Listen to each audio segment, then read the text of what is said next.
திருவண்ணாமலையில் மண் சரிவில் சிக்கிய 7 பேரில் தற்போது 2 நபர்களின் உடல்கள் மீட்கப்பட்டு இருக்கிறது.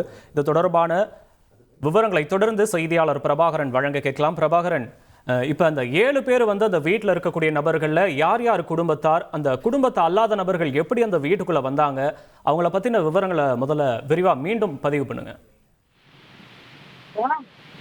அதாவது ஏற்கனவே நம்ம சொன்னது போல இந்த வஉசி நகர் பகுதியில, அதாவது மலையிலிருந்து அடிவாரத்திலே இருக்கக்கூடிய ஒரு வீட்டுலதான் இந்த 7 பேர் சிக்கியிருக்காங்க. அந்த 7 பேர்ல அந்த முதல்ல அந்த கணவன் மனைவி இவங்க தான் அந்த வீட்டுல இருந்திருக்கிறாங்க. அவங்களுக்கு 2 குழந்தைங்க இருக்காங்க. மொத்தமா அவங்களுடைய உறவினர்கள் தான் உறவினர்களோட குழந்தைகள் தான் மீதி இருக்கக்கூடிய 3 பேர். ஒட்டு மொத்தமா 5 குழந்தைகள். இவங்க கணவன் மனைவி 2 பேர். இவங்க குடும்பத்துல நேற்று மழை பெய்த போது அவங்க உள்ள இருந்திருக்கிறாங்க. பக்கத்து வீட்டுக்காரங்க தான் அவங்க அந்த மீதி இருக்கக்கூடிய 3 பேருமே. அந்த 3 பேர்ல அந்த மழையின் போது அந்த வீட்டுல அந்த குழந்தைங்களோட விளையாடிட்டு இருந்திருக்காங்க. ஏன்னா அந்த மழை எப்பவுமே இந்த பகுதியில வழக்கமா வரும். இது போல ஒரு சம்பவம் இது வரைக்கும் நடந்ததில்லை அப்படிங்கறதா இந்த பகுதியில் கூடிய நமக்கு தகவல் தெரிவிச்சிருந்தாங்க. வழக்கம் போல அந்த வீட்டுக்குள்ள இருந்திருக்கிறாங்க. எதிர்பாராத விதமா மலையிலிருந்து பாறை உருண்டு வந்திருக்கு. அந்த பாறை உருண்டு வந்தப்போ அந்த வீட்டுல இருந்து சிக்கியிருந்த வெளியே அதாவது பலர்லாம் அந்த சம்பவம் நடந்த போதே வெளியே போய் முகாம்கள்ல தங்கி இருந்திருக்கிறாங்க. இவங்களால வெளியே ஃபுல்லா லாக் ஆயிருக்கு. அந்த கதவை திறக்க முடியல. ஏன்னா வெளியே பாறை லாக் ஆயிருந்திருக்கு. அடுத்தடுத்து மண் சரிவு ஏற்பட்டு அந்த வீடுகள் ஸ்டாக் ஆயிருக்கு. அதனால அவங்க வெளியே வர முடியாத சூழல்ல தான் அவங்க உள்ளே மாட்டி இருந்ததை நம்மளால பார்க்க முடிந்தது.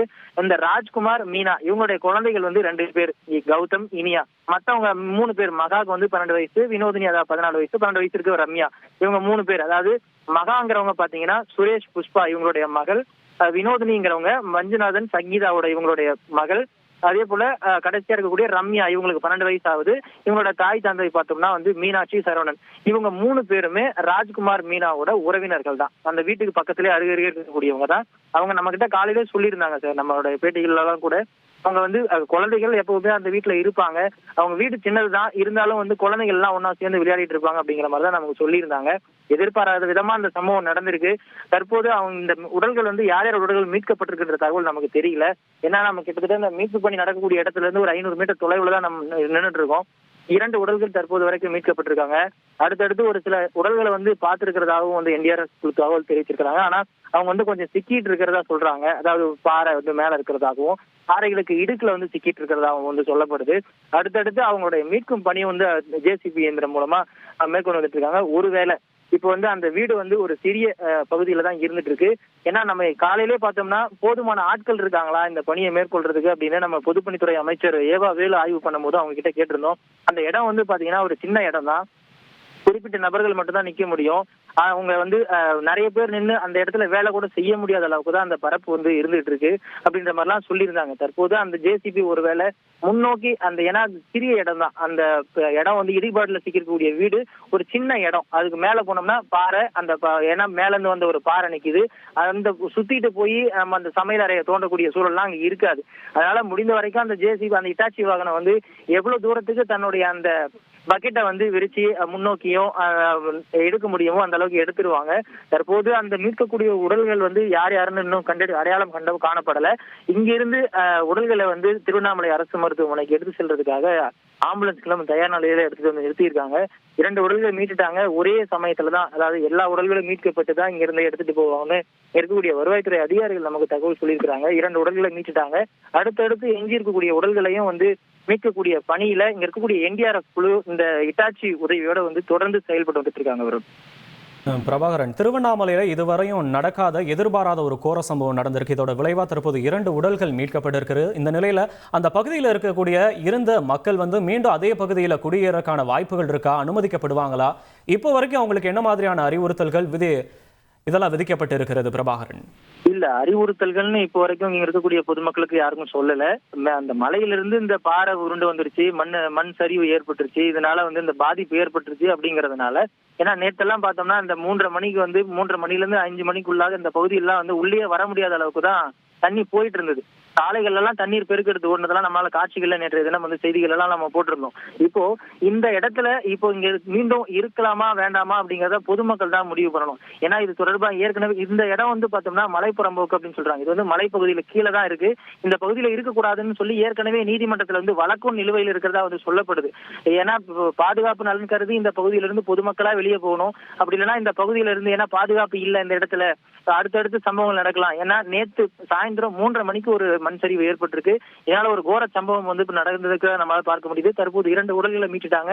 மேலும் 5 உடல்களை மீட்கும் பணியானது நடந்து வந்துட்டு இருக்கு. இவ்வளவு பெரிய ஒரு சோகமான சம்பவம் நடந்த பிறகும் வந்து அரசு அமைதியா இருந்தா இந்த பகுதியில் வந்து மேலும் அடுத்தடுத்து சம்பவங்கள் நடக்கும் அப்படிங்கிறதுக்கான ஒரு அறிகுறி தான் இந்த சம்பவத்தை நம்ம பார்க்கணும். ஏன்னா மலைக்கு அடிவாரத்திலே வந்து மேல்புறத்துல பார்க்கும்போது பல்வேறு ராட்சத பாறைகள் இருக்கு. எப்ப வேண்டுமானாலும் வந்து சரிஞ்சு விழலாம் அப்படிங்கிற மாதிரி தான் இருக்கு. ஏன்னா மேல இருக்கக்கூடிய ஒரு கோவில் கூட நேற்றைய தினம் வந்து சரிஞ்சு விழுந்ததாகவும் அதையுமே நம்ம செய்தியா போட்டிருந்தோம். அடுத்தடுத்து இன்றைய தினம் வரைக்கும் பார்த்தோம்னா இன்று ஒரே நாள்ல 3 இடங்கள்ல வந்து சரிவு ஏற்பட்டிருக்கு இந்த மலைப்பகுதியில. அடுத்தடுத்து சரிவு ஏற்படுறதுனால எப்ப வேண்டுமானாலும் என்ன வேணா நடக்கலாம் அப்படிங்கிற சூழல் தான் இந்த மலைப்பகுதிக்கு அடிவாரத்துல வந்து நிலவுது. இந்த இருக்கக்கூடிய பொதுமக்களோட நலன் கருதி அடுத்தடுத்து வந்து இந்த சம்பவங்கள் வந்து நடக்காமல் இருக்கு. ஏன்னா 4 டைம் ஒட்டுமொத்தமா அந்த மண் சரிவு வந்து ஏற்பட்டுருச்சு. இங்க இருக்கக்கூடிய பொதுமக்களை வந்து இங்கிருந்து எடுத்து அதாவது இங்கிருந்து வெளியேற்றி வேறு இடத்துல உங்களுக்கு மாற்று இடம் கொடுக்கணும். ஏன்னா இங்க இருக்கக்கூடியது வந்து பட்டா இடம் கிடையாது, மலைப்புறம்போக்குன்னு தான் சொல்றாங்க. அவங்களுக்கான இடத்தை வந்து ஒதுக்கி கொடுத்து இவங்களுடைய பாதுகாப்பு வந்து அரசு உறுதி செய்யணும் அப்படிங்கறதா எல்லாரோட எதிர்பார்ப்பாகவும் இருக்கு. தற்போதைய தகவலா பார்த்தோம்னா 2 உடல்களை மீட்கப்பட்டிருக்கக்கூடிய இந்த சூழல்ல இந்த பகுதியில பொதுப்பணித்துறை அமைச்சர் ஏவா வேலு இந்த பகுதியில் ஆய்வு மேற்கொண்டு வந்திருக்காரு. அடுத்தடுத்து இந்த எஞ்சியுள்ள உடல்களை மீட்க பணியும் வந்து அவர் பார்வையிட்டு இருக்காரு. தற்போது இந்த இடத்துல அதிகாரிகள்னு பார்த்தோம்னா வேலூர் சரக காவல் ஐஜி அதாவது டிஐஜி இருக்கிறாங்க, மாவட்ட கண்காணிப்பு அலுவலர் இருக்காங்க. இவங்க கிட்ட எல்லாமே வந்து அவங்க கலந்து ஆலோசிப்பாங்க. இந்த உடல்களை வந்து அடுத்து என்ன பண்ணலாம், இன்னைக்கு நள்ளிரவே வந்து பிரேத பரிசோதனை பண்ணி உறவினர்கள் ஒப்படைச்சிடலாமா, இந்த நிகழ்ச்சி இந்த ஒருவேளை ஏன்னா ஒரே சம்பவம் தான் இது. இந்த ஒரு சம்பவத்துல 7 உயிர் போயிருக்கு. இந்த சம்பவத்தை வந்து யார் யாரெல்லாம் பங்கேற்கிறதுக்காகன்றதும் அடுத்தடுத்து நம்ம பார்க்கணும். ஏன்னா கண்டிப்பா இவங்களுக்கு வந்து உரிய இழப்பீடு வழங்கணும் அப்படிங்கறதும் வந்து இங்க இருக்கக்கூடிய பொதுமக்களோட பெரிய கோரிக்கையா இருக்குது. இங்க இருக்கக்கூடிய பெரும்பாலான மக்கள் வந்து பாத்தீங்கன்னா ஏழை கூலி தொழில் செய்யக்கூடியவங்களா தான் இருக்காங்க. அதனாலதான் இந்த பகுதியில் நாங்க வச்சுட்டு வந்துட்டு இருக்கோம் அப்படின்னு சொல்றாங்க. ஒரு தரப்பு மக்கள் வந்து இது போல சொல்றாங்க. இன்னொரு தரப்பு மக்கள் வந்து நாங்க பூர்வீகமா இந்த இடத்துலதான் வந்து பல வருஷமா வந்து இந்த இடத்துல இருந்துட்டு இருக்கோம். இந்த இடத்த விட்டு நாங்க போக முடியாது.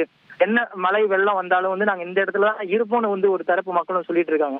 என்னதான் ஒரு தரப்பு மக்கள் அப்படியும் இன்னொரு தரப்பு மக்கள் இப்படியும் சொல்லிட்டு இருந்தாலும் தங்களுடைய பாதுகாப்பு எல்லாருக்கும் முக்கியம். ஏன்னா இந்த சம்பவத்துல 5 குழந்தைகளோட உயிர் பறி போயிருக்கு. என்னன்னே தெரியாது, எப்படி இந்த இறப்பு வரும்னே எதிர்பார்க்காது, இறப்புனா என்னன்னே தெரியாத இருக்கக்கூடிய சூழ்நிலை தான் இந்த குழந்தைகளோட உயிர் வந்து பறி போயிருக்கு.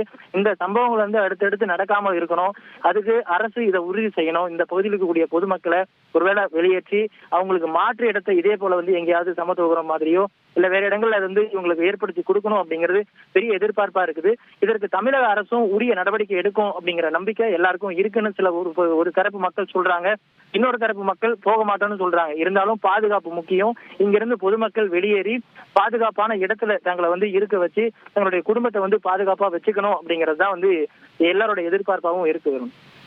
தொடர்ந்து பேசலாம் பிரபாகரன், இணைப்புல இருங்க.